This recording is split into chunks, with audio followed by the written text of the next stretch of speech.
welcome back to another consignment update here at Gardner Holgate Auction Rooms in Corsham, Wiltshire, UK.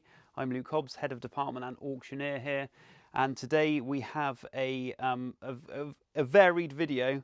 Despite the thumbnail, you will see there are some modern guitars in, but there are a lot of vintage guitars as well. All of these guitars will feature on the 11th of March, taking consignments in until the end of next week, which will be the 31st of January, and entries will be going up onto our website guitarauctions.com over the coming weeks, so do check that out. You can check out the catalogue preview before it goes live in full about 3 weeks before the auction. As always, comment on what you like, what you don't like, any corrections for anything that we've got wrong, of course. And if you do like this video, please remember to subscribe to the channel, hit the bell icon and the like button, because it all helps spread the reach. And of course, you're more likely to see future uploads from us. So I will just give one word of warning: if you don't like vintage, look away now. So we're starting with this vintage guitar of sorts. This is a 1965 Fender 800 pedal steel guitar. So you can see there it's got the 6 pedals with the rods, the Fender logo on the front board as well, and yeah, it's a really good example. It's sort of lasted all these years. Apparently the seller, he actually purchased it from a chap in London, and he had to walk from one side of London to the other, carrying this in its case. The original case is just behind it with its pouch that holds the legs and the rods, and this thing weighs a lot. So quite impressive that he managed to do that. See, here's a little, what looks like almost a cigarette burn or something, sort of been used, and a cigarette just laid down on its side. Pretty appropriate for the colour that's on it. Yeah, absolutely. So yeah, it seems to be missing some kind of bridge cover here. I can't say that I've seen a huge amount of these, so I'm not really sure what that's supposed to look like, but it's certainly missing. But yeah, 1965, we dated it from the potentiometers just by releasing this little plate here, and that tells us everything we need to know, and it comes with its correct orange line case. So if you're into your pedal steel, that's a fantastic vintage Fender piece.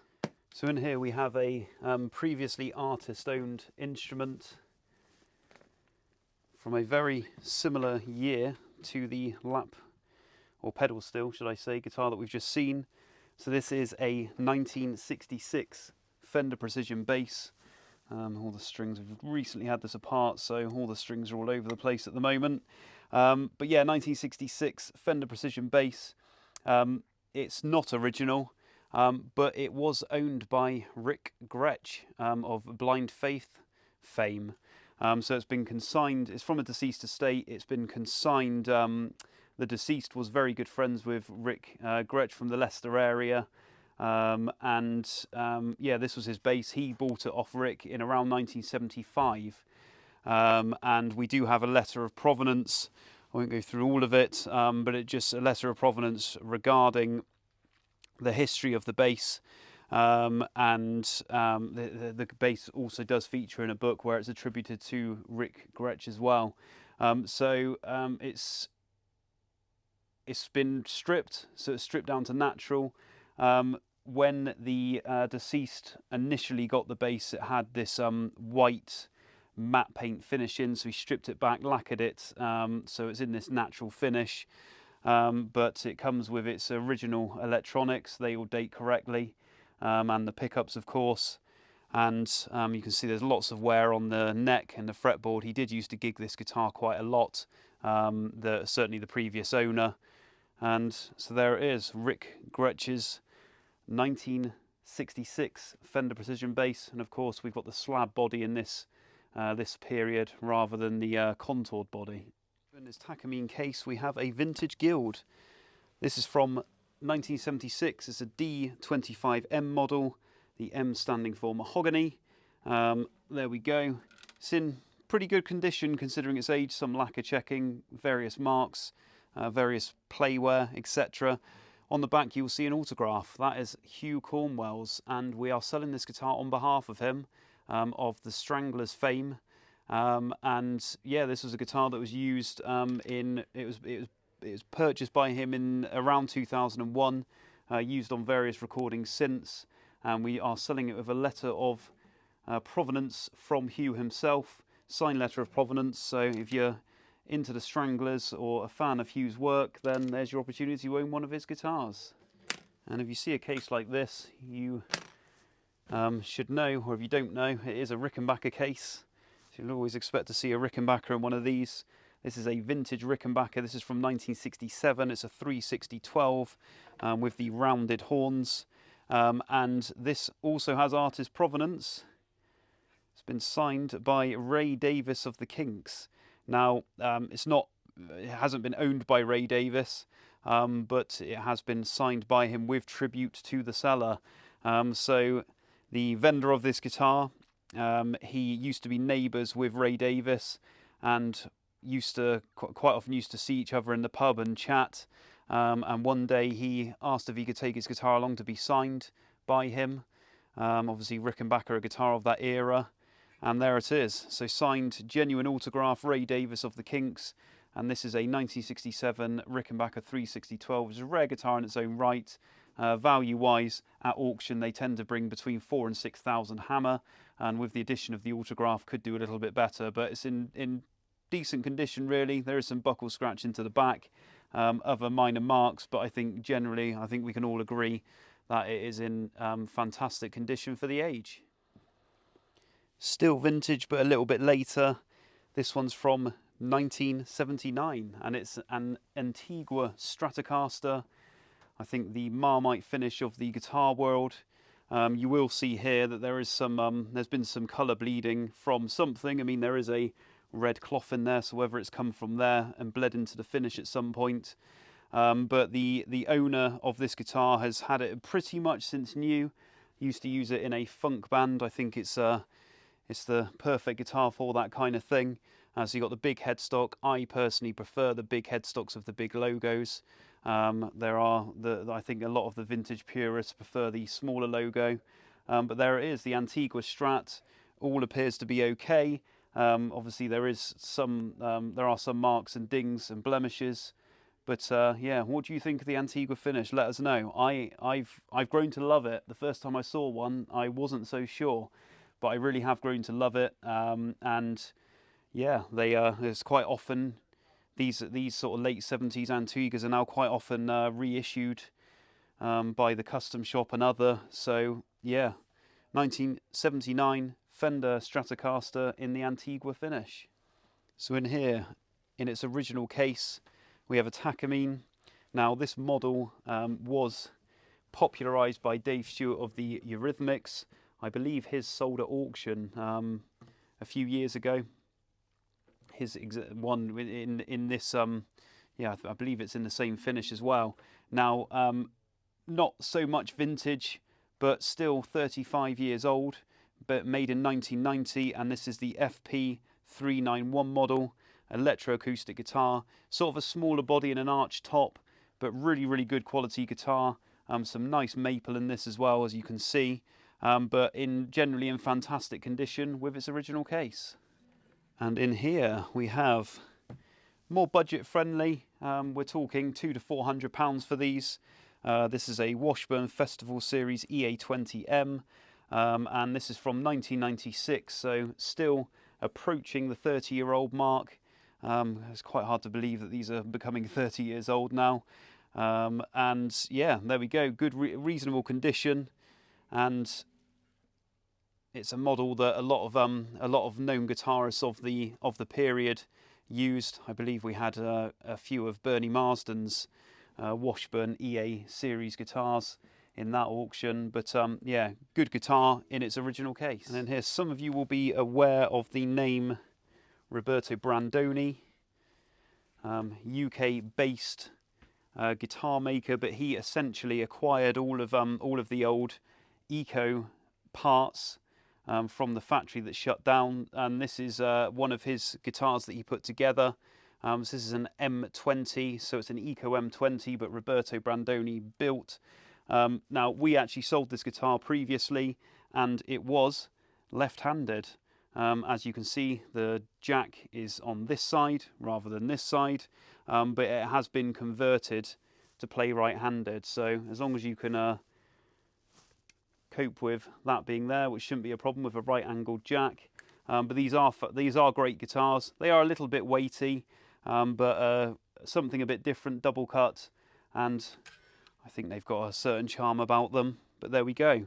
An Eco M20 Roberto Brandoni build. And here we have a Yamaha Acoustic, and we have the FPX-300N.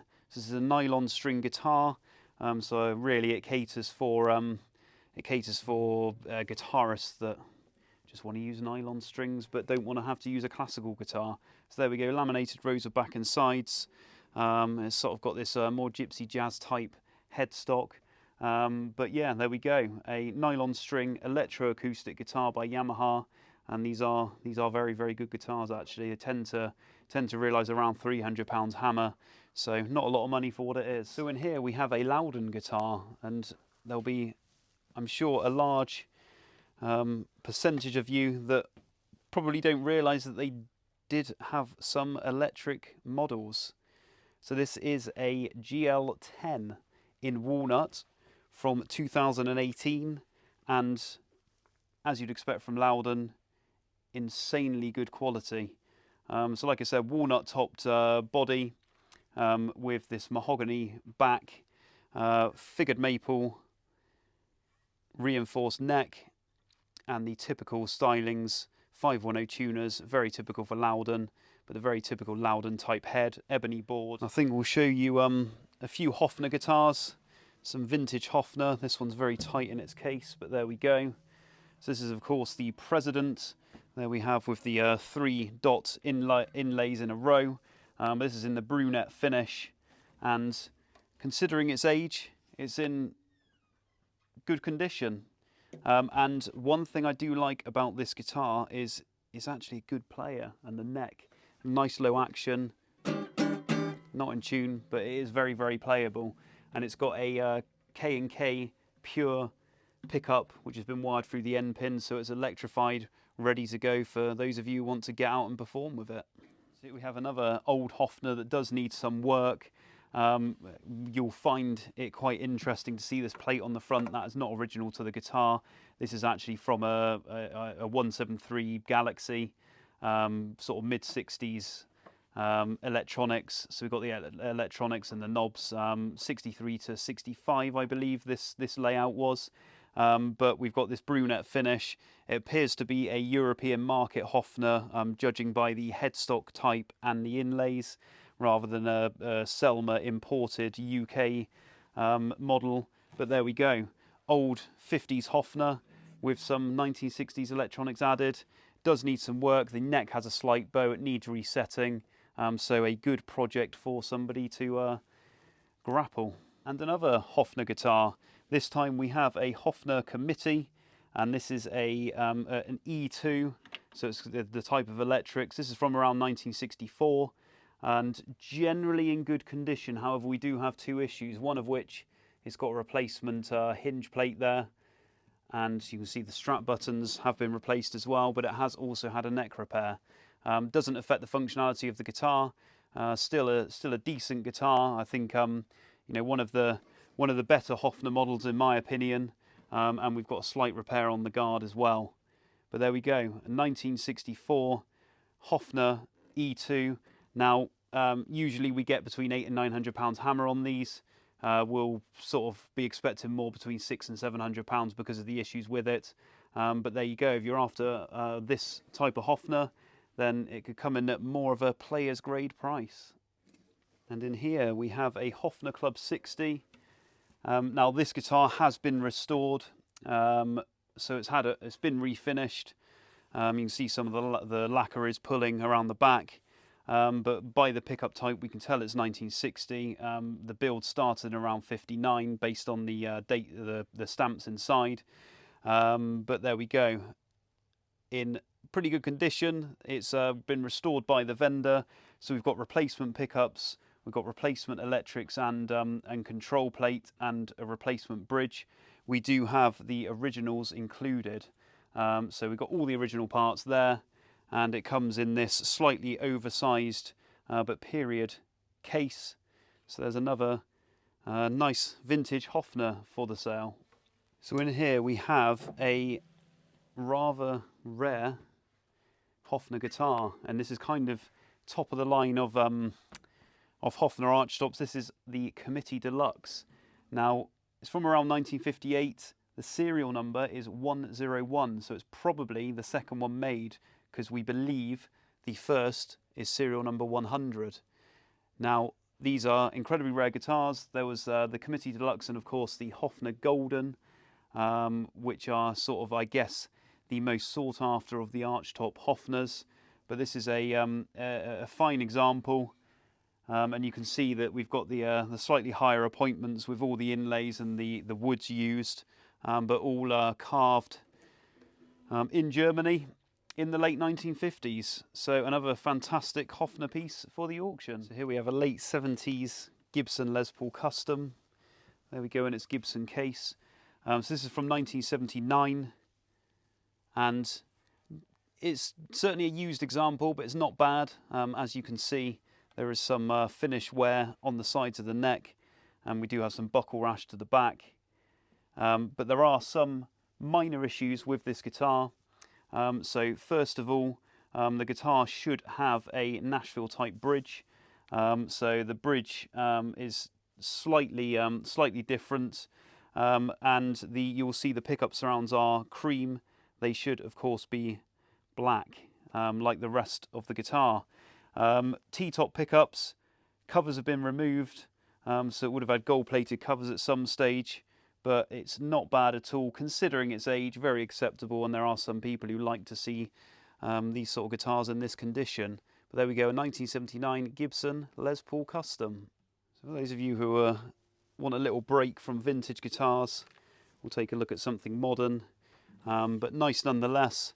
This is a Taylor 414 CE Limited.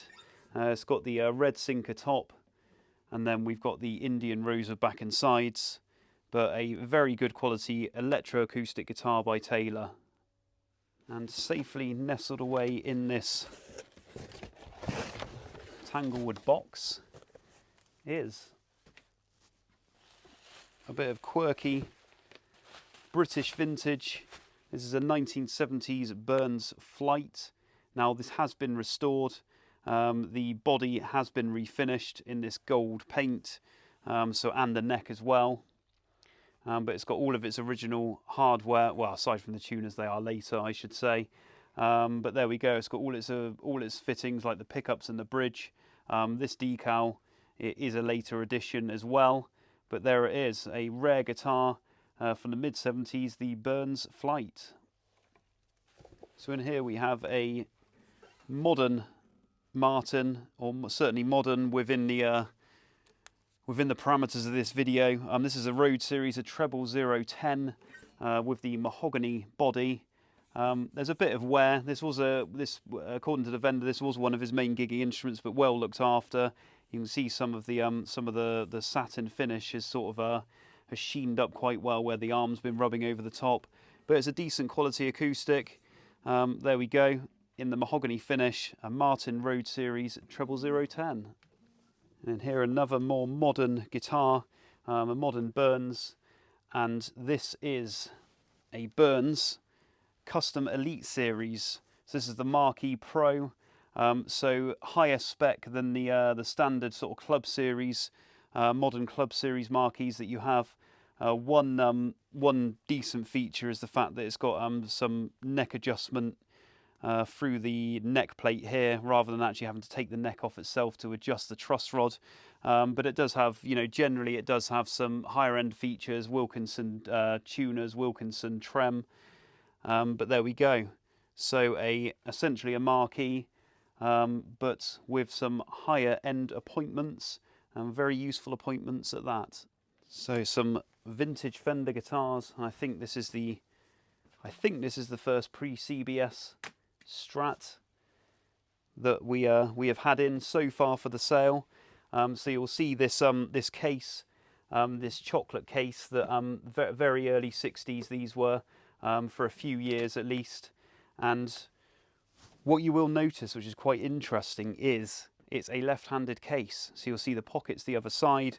The guitar doesn't quite sit flush, but if you actually have a look at the case lining, you can see the impression of a right-handed guitar has always been in there. So it's one good thing to look for when you're matching up cases and what's actually been in there. There will be some people that will say, well, it's not original to the guitar, but actually, I think if you really think about it, back in the factory when they were releasing a guitar, they probably would not have been thinking that much in depth with it back then. Of course, there was no collector's market; it was just a guitar, so it's very plausible that the guitar would have gone out of the factory with a slightly incorrect case that they had lying around. This guitar was purchased by the vendor in the late 1980s, as it is, and you can see it's got this blue finish, which is a refinish, unfortunately. So it has had a number of finishes on in the past. So in the neck pocket there is some black paint as well, but you've got this Daphne blue type finish. There we go. There's a white undercoat that's been put on there. We're missing the back plate, unfortunately. We're missing its trem arm. But this is a 1962 Fender Stratocaster. And then if we have a look at the neck end, you'll see it's a veneer board. So we got a thinner piece of rosewood rather than the slab board.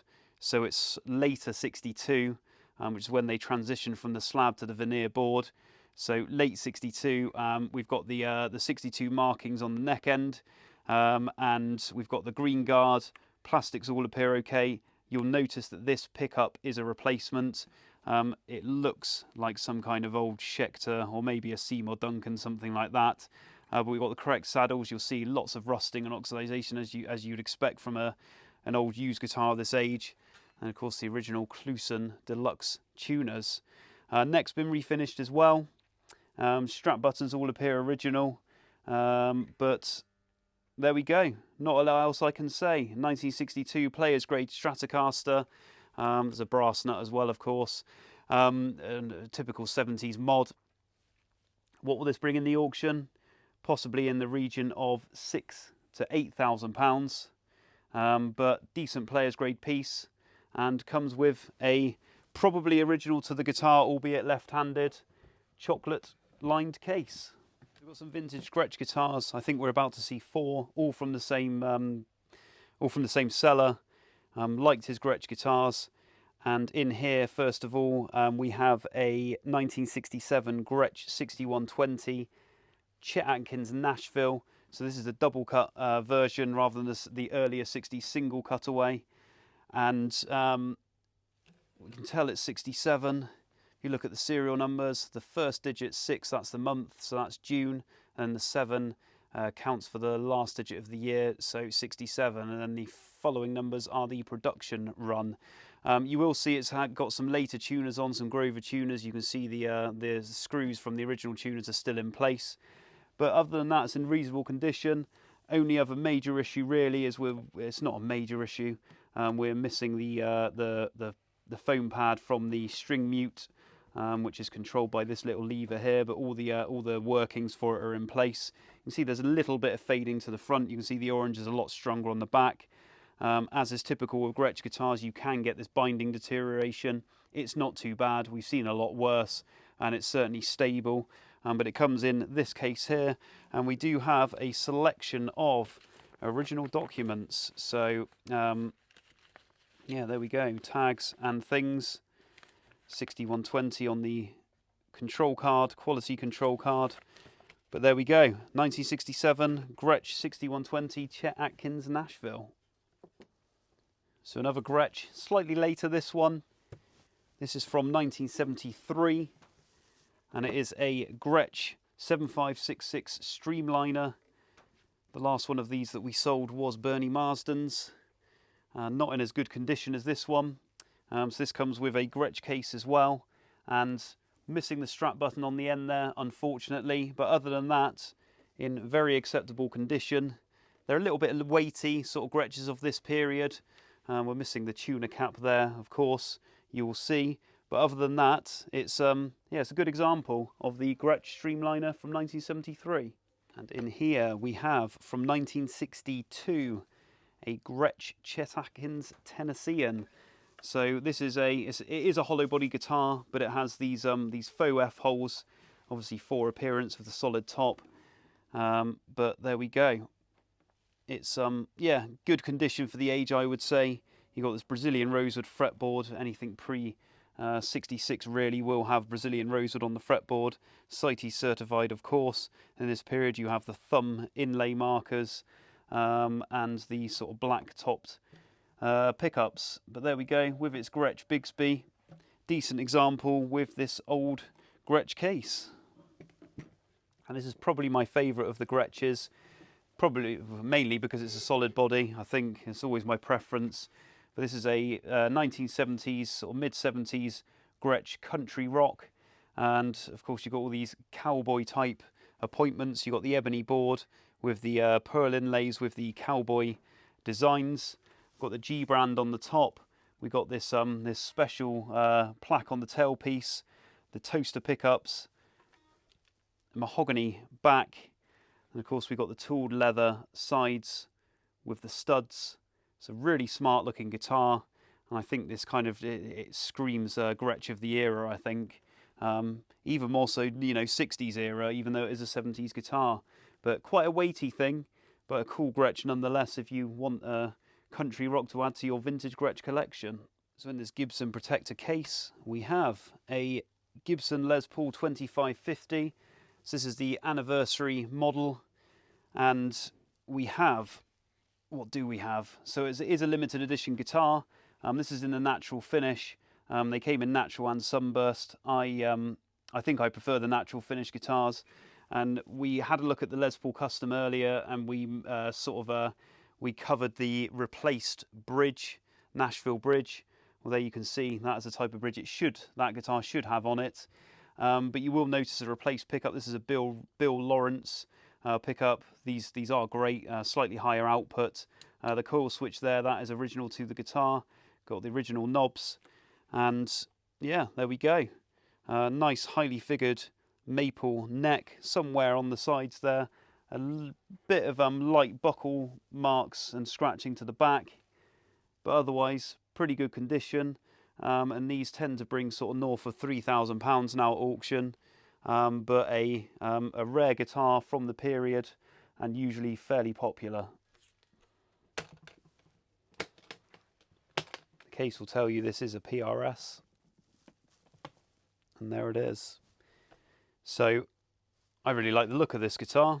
It's a Swamp Ash Special. So of course we got a Swamp Ash body. We got this maple neck and board, Birds in Flight inlays.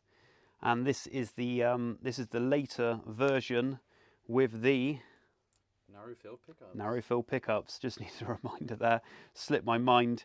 Our Chris behind the camera, he has one of the earlier versions with the slightly different pickups, but this is from 2011 in the white finish. I think I like this guitar because of the white finish. I've got a thing for white guitars. Chuck me a White Explorer any day. And there we go. 2011 PRS Swamp Ash Special with its original case, all the tags in fantastic condition. And we are looking at a run of more modern guitars now, just to mix things up a bit. And here we have a Dean Hardtail Pro. So this is a Pro model with made in Japan, as we can see from the back of the head, from around 2006. And you can see this really deep quilt. You could almost swim in that, couldn't you, if you wanted to swim in lava? But there we go. There's a bit of an imperfection on the finish imperfection here to the body, but otherwise it's in great condition. So that is a from 2006 Dean Hardtail Pro. Here we have an Ibanez guitar, more of a budget guitar made in China, but I am actually quite I'm not amazed, because you do get good guitars from China, but this is an incredible quality guitar. Considering the price point it will come at, hammer-wise, 300 to 500 at auction. This is the AF-105 model. We've got a upgraded Bartolini neck pickup. We do have the original sat in the case, but that's a very good guitar for the money, I think. There we go, the Ibanez 105F. And in here we have a Parker. This is a P38, Korean made. Got this piezo bridge. So this guitar does a lot with the HSS, with the piezo, all the switching. So quite a versatile guitar, but Korean made, from 2009, and it's in decent condition as well.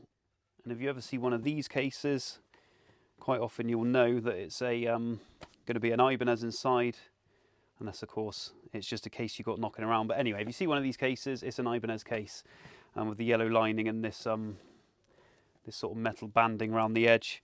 But anyway, we have a lawsuit era from around 1972, this one. And of course, it's a copy of the Les Paul recording. The model number is the 2380, made in Japan. So you've got the star tuners up there.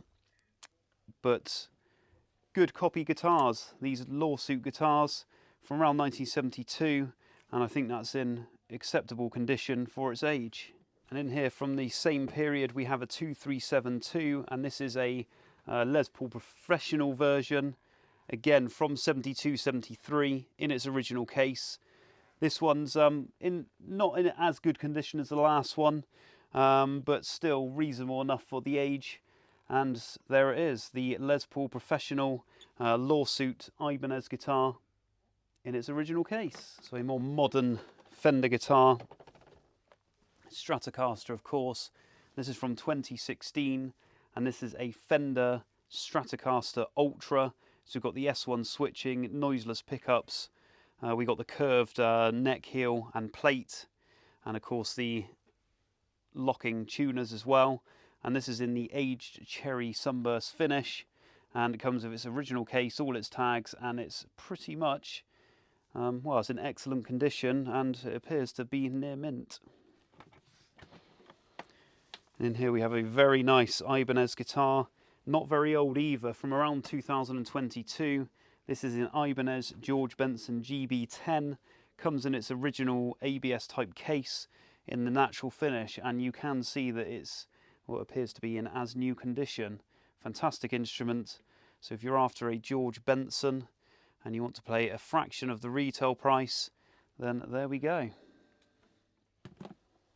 And in here we have a Yamaha SA2200, very high quality guitars. Again, another very modern guitar in its original case, but you can see that it's in exceptional condition once again.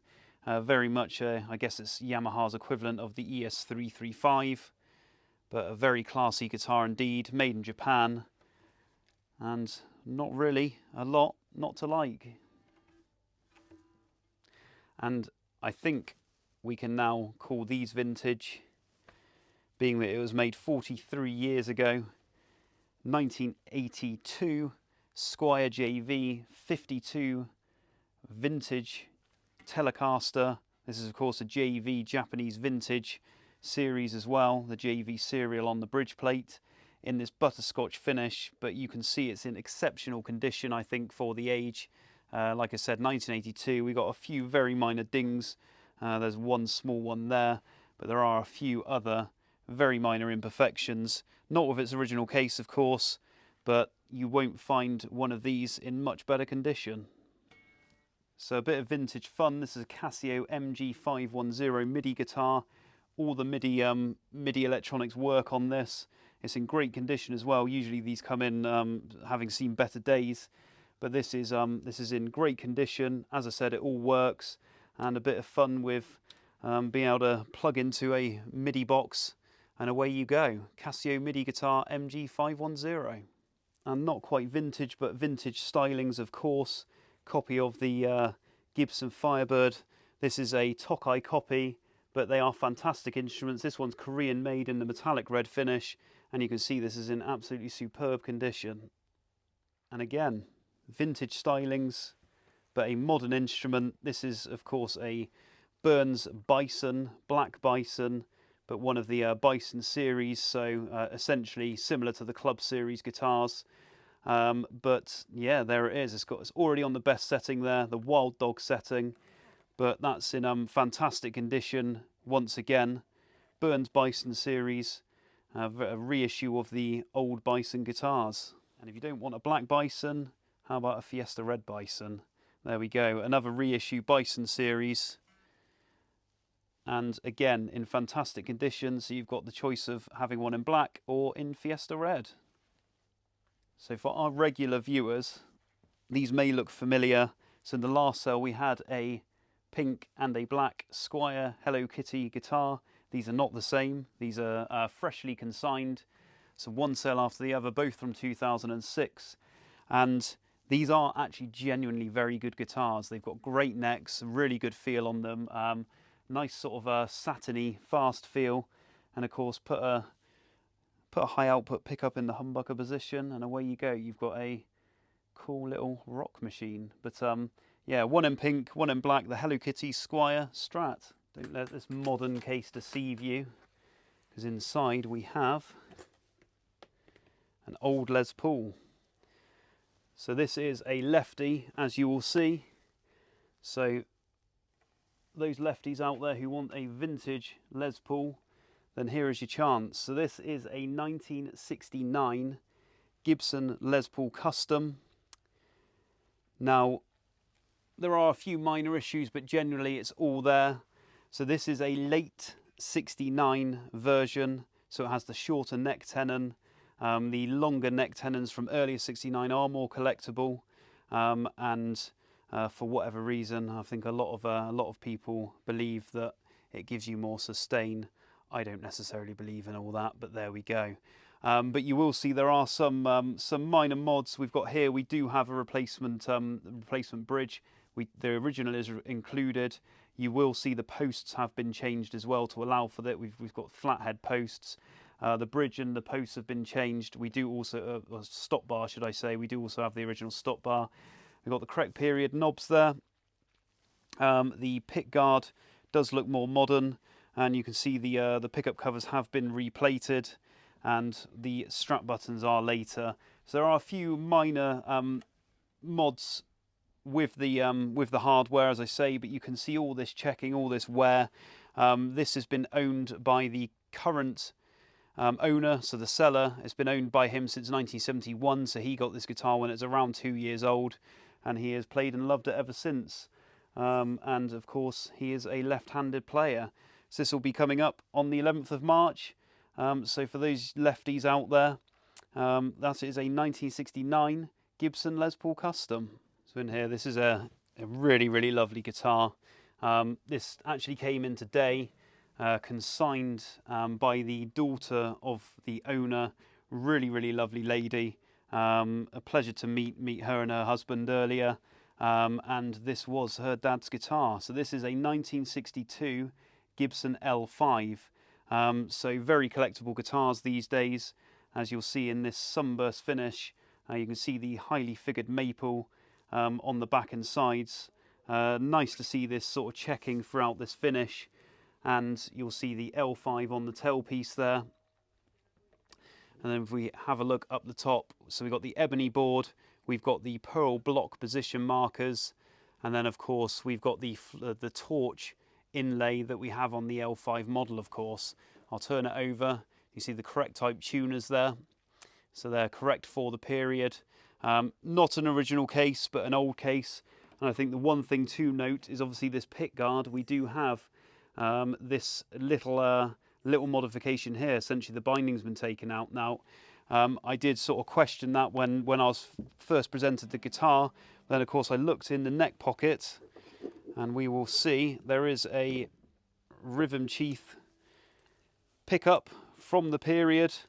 So essentially when I can untangle all this wiring, you will see that when the pickup is mounted, the reason it has been taken off is because obviously that pickup would sit there and it is adjustable up and down.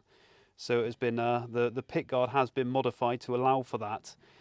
So I quite like that mod because it was a guitar that was played extensively, or certainly gigged when the father was in a band in his 20s, and that is the reason for that modification. Very acceptable modification with that original pickup, or not original pickup to the guitar, of course, but of the period. It's a really lovely example. 1962 Gibson L-5. Probably the crown of today's video. So we've got this vintage Gibson case, as you can see. And there we go. We have a 1959, so the golden year, many would say, ES5 Switchmaster electric guitar. So you can see we've got the natural finish, and you can see all the checking, really quality figured maple wood in this guitar, and we almost got some sort of bird's eye maple flex on the back, but a really stunning piece. You can see we've got Grover tuners on this one with the black stinger on the back of the head, and then a set of painted and applied for humbucker pickups. Of course, very valuable pickups, original to the guitar. Of course, the Switchmaster originally started with P90 pickups, which were used up until 57 when they changed to the PAF pickups, and then these PAF pickups were used right up until 1961 when this model was discontinued, and then it wasn't again seen until much more recently in the 90s when there were some reissues made. But there we go. We've got the four-way switch there, so we've got a position to control each pickup, and then of course all on, and then we've got of course all the controls working all these pickup configurations. Got the ES5 on the tailpiece there, so it was the ES5 designated model, but also known as the Switchmaster, of course. And yeah, it's a really lovely example. From 1959, don't see many of them around at all. And there we go, 1959 Gibson ES5 Switchmaster in its original case. Here we've got a lot of vintage cases which are all empty. So this is a really good opportunity to get the original case for your old guitar. These have all come from a clearance, and just having a look at a few of them, as you can see, we've got a 50s Gretsch case here. We've got a 50s Gibson case, semi-rigid case, gator type case for that'll be for a Gibson SG, probably a Junior or something like that. Some modern cases as well. There's a Faith Mercury case there, but then of course here we've got a Gibson case as well. This brown Gibson case. We've got cases for Firebirds. There's a Gibson Firebird case here. And we've got two of these chocolate cases, Fender cases. These are for early 60s Jazzmasters or Jaguars. We got an early Fender Duosonic case here, and a 70s Martin case. And then here's also a sort of 70s but recovered in this tooled leather Gibson sort of ES335 type case. We got some 60s Birdland cases as well. There's one I can see there, and here's another one. So they're for Birdlands. And then, of course, some other Gibson cases as well, like this one. That'll be for a Melody Maker. You can tell by the shape. So, yeah, really nice cases there. I believe we've got a 60s Fender bass case here as well. So if you do need a case for your guitar, and you have the specific model that goes in there, then what a fantastic opportunity. So I think there's around 30 cases in total. And I guess 2/3 of them are vintage cases for certain correct models. So there we go, ladies and gents. Thanks for joining us again today.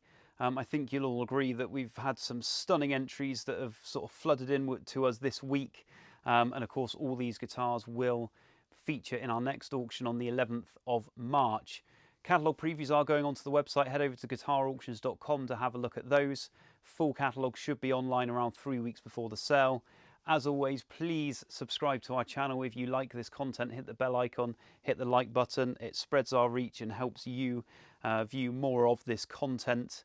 And of course, follow us on our social media channels, whether that's Instagram or Facebook. And of course, sign up to the mailing list, because you'll always be the first to know of new video uploads and catalogue uploads and things like that.